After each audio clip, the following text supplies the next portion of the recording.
মনে হয় ভাগ্য তোমাদের সঙ্গ দিচ্ছে বালকেরা, কারণ সূর্যাস্তের পর নিক্ষেপ করা একটিও তীর রঘুকুলে যুদ্ধের নিয়মের বিরুদ্ধে, আজ একজন সূর্যবংশীর বিরুদ্ধে। সাক্ষাৎ সূর্যদেব তোমাদের ঢাল হয়ে দাঁড়িয়েছেন। নিয়তি তোমাদের অন্তিম সুযোগ দিচ্ছে বালকেরা। যাও গিয়ে তোমাদের মাতাকে সত্য বলো। যদি কাল সূর্যোদয়ের পর তোমাদের হাতে ধনুক দেখি, তাহলে সেই মুহূর্তে জেদ এবং জেদকারীর বিনাশ করব।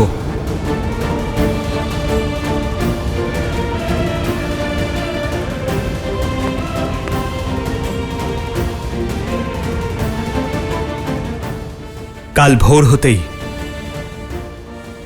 অশ্বমেধ যজ্ঞের অশ্ব ও হনুমানকে নিয়ে অযোধ্যার দিকে রওনা দেব।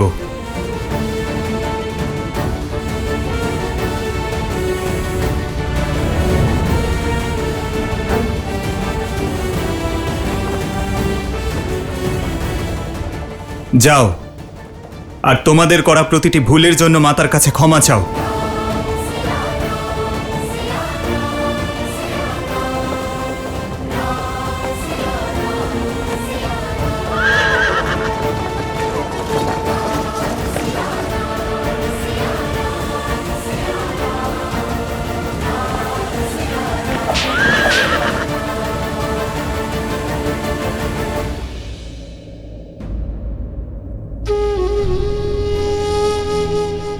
श्री रामचंद्र कृपानुभजमन हरनुभव भय तारनम। কৃপা আর দয়ার সাগর আমার প্রভু শ্রীরাম। এটাই তো ওনার মাহাত্ম্য। উনি প্রত্যেক পাপীকে শেষ সুযোগ দিয়ে থাকেন, এমনকি রাবণকেও দিয়েছিলেন। সেখানে তোমরা দুজন তো ওনার পরম ভক্ত। নিজেদের ভুল শুধরে নাও। যাও লবকুশ, তোমাদের কাছে এটা আমার প্রার্থনা। সব সত্য তোমাদের মাতার কাছে গিয়ে বলো, তারপর তিনি যা বলবেন তোমরা তাই করবে। বোঝার চেষ্টা করো বালকেরা, আজ যে বিপদ কেটে গেছে কাল সে আবার ফিরে আসবে, আর তা সমগ্র রঘুকুলে হবে সবচেয়ে বড় কলঙ্ক। যাও গিয়ে তোমাদের মাতার সাথে কথা বলো। যদি বলতে না পারো তাঁকে এখানে নিয়ে এসো। সব সমস্যার সমাধান নিমেষেই হয়ে যাবে।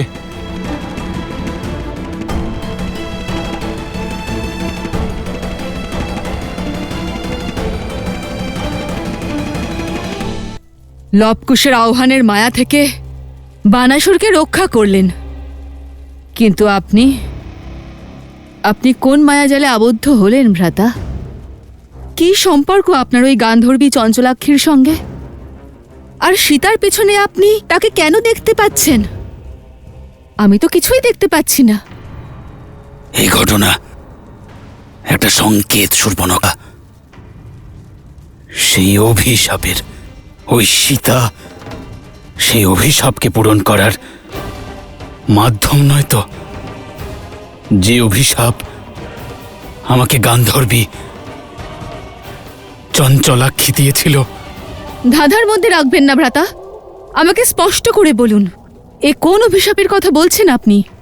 আমি বহু বছর ধরে ব্রহ্মাদেবের তপস্যা করে ওনার থেকে অজেয় অমর হওয়ার বর পেয়েছিলাম।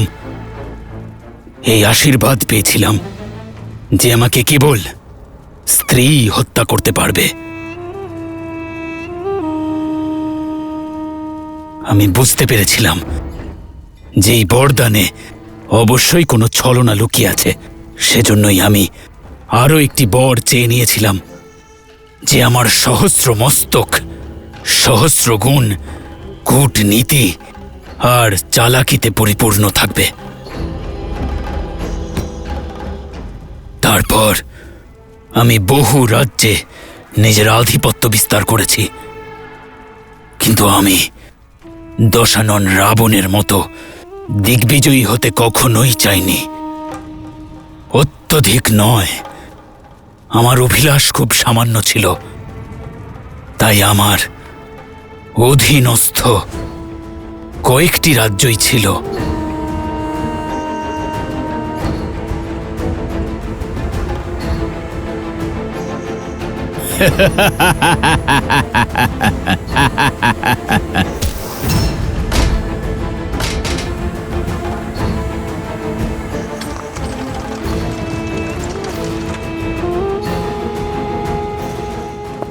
এই হলো সেই সহস্র মুখ যে সকলকে নিজের সামনে মাথা নত করতে বাধ্য করে। আমি আমার রাজ্য এনাকে সমর্পণ করছি। আজ থেকে এই রাজ্যের সকল বস্তু আমার অধিকারে। যাও, সমস্ত রত্ন, সমস্ত আভূষণ, মূল্যবান বস্তু সব নিয়ে এসো আমার সম্মুখে।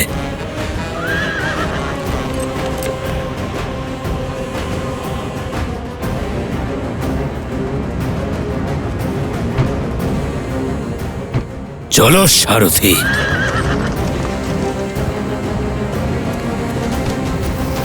ছেড়ে দাও আমায়, ছেড়ে দিন, কি করছেন?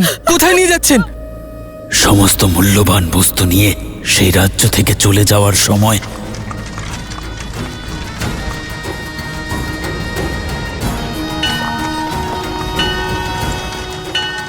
দাঁড়াও সারথি।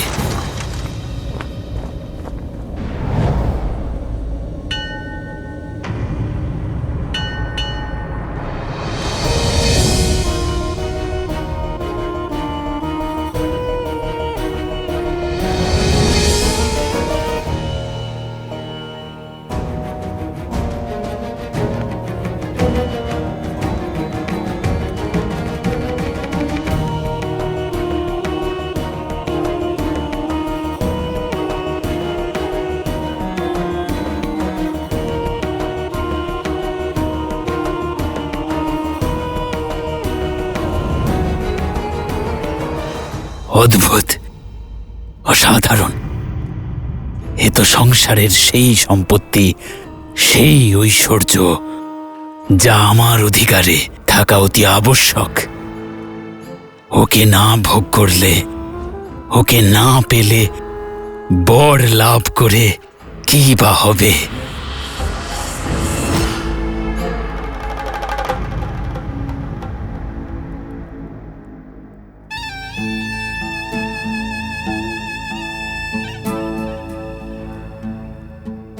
তপস্যার জন্য অত্যন্ত অনুচিত স্থান এটা সুন্দরী।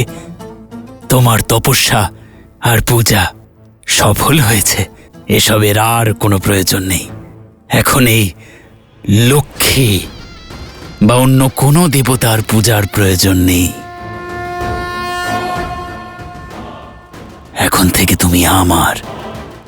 এখন আর লক্ষ্মী বা বৈভবের কি প্রয়োজন? তোমাকে সংসারের সমস্ত সুখ দেব আমি, সমস্ত মনস্কামনা পূরণ করব আমি।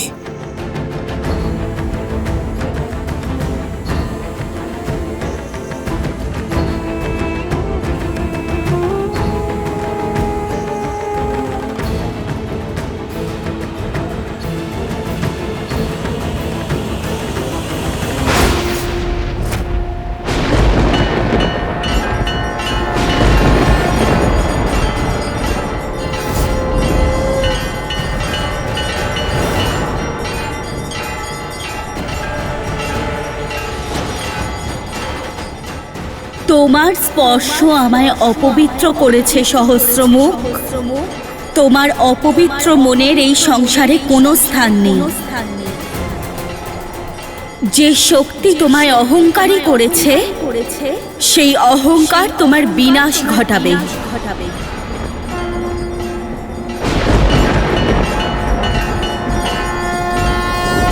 বিনাশ আর আমার। আমি ব্রহ্মার বরদান লাভ করেছি। কে বধ করবে আমাকে?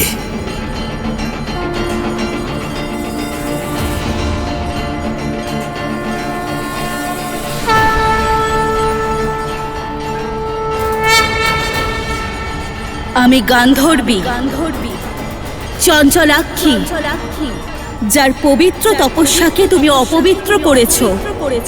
আমি তোমায় অভিশাপ দিচ্ছি।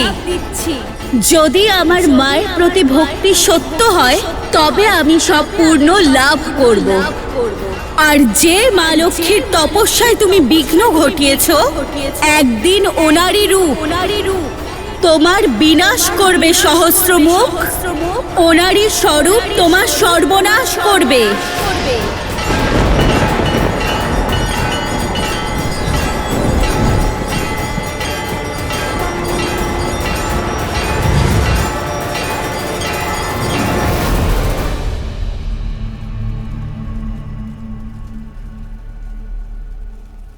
এ তো সেই যার ব্যাপারে চঞ্চলাক্ষী বলেছিল আমায়, ওই আমার বিনাশের কারণ। সংসারকে নিজের জালে যে ভ্রমিত করে সেই ভ্রাতা আজ স্বয়ং এক ভ্রমের দ্বারা ভীত হচ্ছেন। শান্ত হন ভ্রাতা, এই সে নয় যে ও সেই আর ভয় বিভ্রমকে নয়, ভয় অভিশাপকে। সে বলেছিল যে লক্ষ্মী পৃথিবীতে জন্ম নেবে, আর তারপর সে ওই লক্ষ্মী প্রতিমায় সমাহিত হয়ে গেছিল। আচ্ছা, তার সেই অভিশাপ সত্যি হয়নি তো? ওই সীতাই লক্ষ্মীর রূপ নয় তো?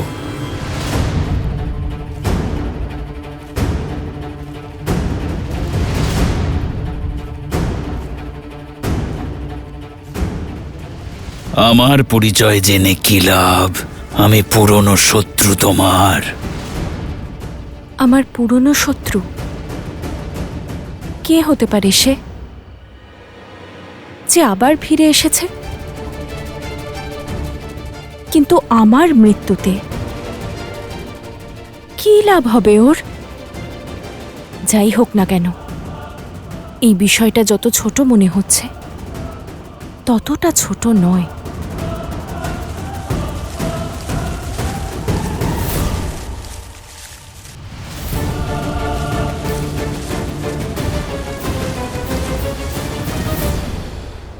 রাবণের কাছেও সবাই এটাই বলতো, তাই না? সবাই বলেছিল তো যে রামই বিষ্ণু, নর রূপে নারায়ণ সে। তাহলে লক্ষ্মী স্বরূপা সীতা আমার বিনাশের কারণ নয় তো? হয়তো সেজন্যই না রাবণ রামকে বধ করতে পেরেছিল, আর না সীতাকে স্পর্শ করতে পেরেছিল। ভ্রাতা, শক্তির প্রতীক সহস্রমুখ রাবণ আপনি। যদি আপনি দুর্বল হয়ে পড়েন তাহলে আমাদের কুলকে কে রক্ষা করবে?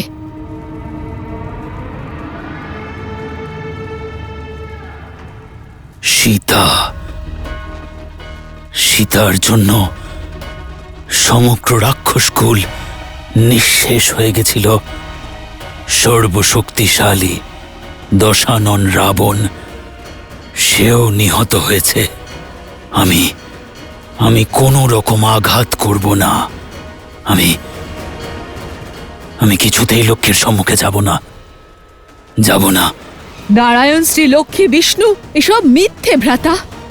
সারা জীবন যারা বনে ঘুরে বেড়ায় তারা দেবতা নয়, অভাগা, অভাগিনী। যে কথা সংসার বুঝতে পারেনি সেটা আপনাকে বুঝতে হবে ভ্রাতা। মানতে হবে যে ওই সীতা একজন সাধারণ নারী। আপনি নিজেই ভাবুন ভ্রাতা, ঈশ্বরের অবতারকে কখনো কি এত পরীক্ষা দিতে হয়? এত দুঃখ ভোগ করতে হয়? সে কি এত অসহায় হয়ে থাকে? যন্ত্রণার বিষ পান করতে হয়? সেই নারায়ণ যে নিজের শক্তির দ্বারা সংসারকে বদলে ফেলেন সুদর্শন চক্র দিয়ে, সকল পাপের সংহার করেন, ওনার কি 14 বৎসরের বনবাস ভোগ করার প্রয়োজন ছিল? রাজপাট, সুখ শান্তি সবকিছু বিসর্জন দিয়ে বনে জঙ্গলে ঘুরে বেড়ানোর প্রয়োজন ছিল ভ্রাতা?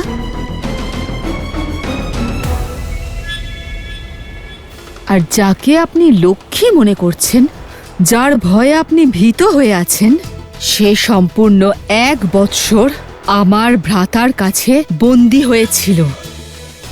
যদিও লক্ষ্মীর রূপ হতো, তাহলে 1 মুহূর্তে লঙ্কা থেকে অদৃশ্য হয়ে যেত। আর 1 প্রহারী দশাননের জেদকে পরাস্ত করত। ভ্রমকে শক্তির ঊর্ধ্বে উঠতে দেবেন না ভ্রাতা, একটু ভাবুন। তাহলে সীতার পশ্চাতে আমি ওই চঞ্চলাক্ষীর প্রতিচ্ছবি কেন দেখতে পেলাম?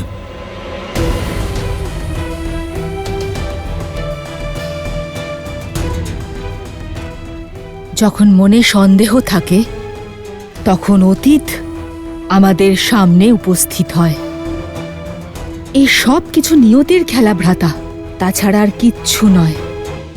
এই অনর্থের অর্থ খোঁজা বন্ধ করুন ভ্রাতা, আর প্রহারের নাদ আরম্ভ করুন ভ্রাতা।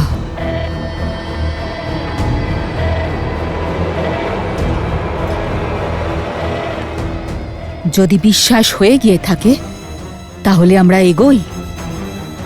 আমাদের পরবর্তী পরিকল্পনা শীঘ্র, অতি শীঘ্র করতে হবে ভ্রাতা।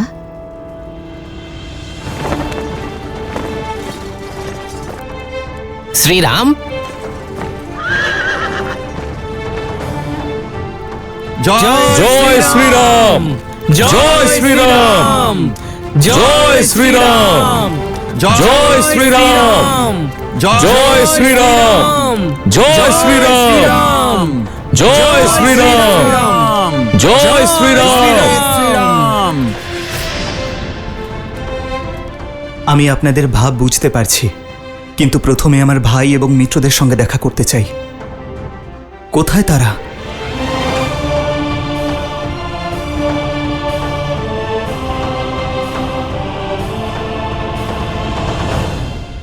মাতা বলেন, ধৈর্যম সর্বত্র সাধনম। আর ভাগ্য সত্যের পথে চলা মানুষদের সঙ্গে থাকে। কাল আমরা আবার শ্রীরামের সম্মুখে গিয়ে ওনার সঙ্গে যুদ্ধ করব। ইন্দোনেশিয়ার বালিতে অবস্থিত আয়ুন নদীর দেওয়ালে রামায়ণের সুন্দর নকশা দেখতে পাওয়া যায়।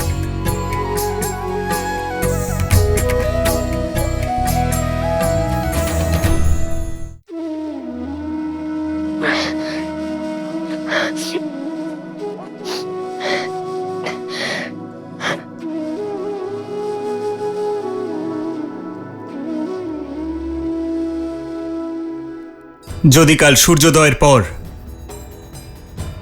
তোমাদের হাতে ধনুক দেখি, তাহলে জেদ এবং জেদকারীর বিনাশ করব।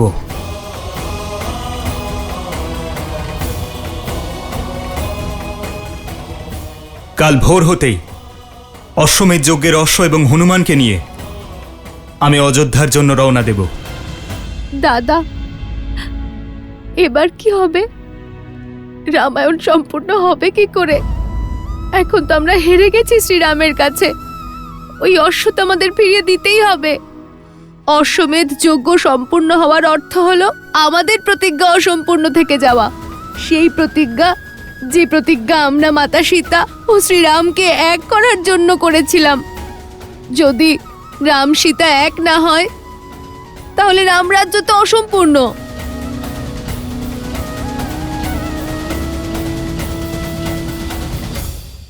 মনে রেখো, অধর্মকে ধর্মের সামনে নতমস্তক হতেই হয়, যেভাবে শ্রীরামের সামনে রাবণকে নতমস্তক হতেই হয়েছিল। কিন্তু আমি সহস্রমুখ রাবণ।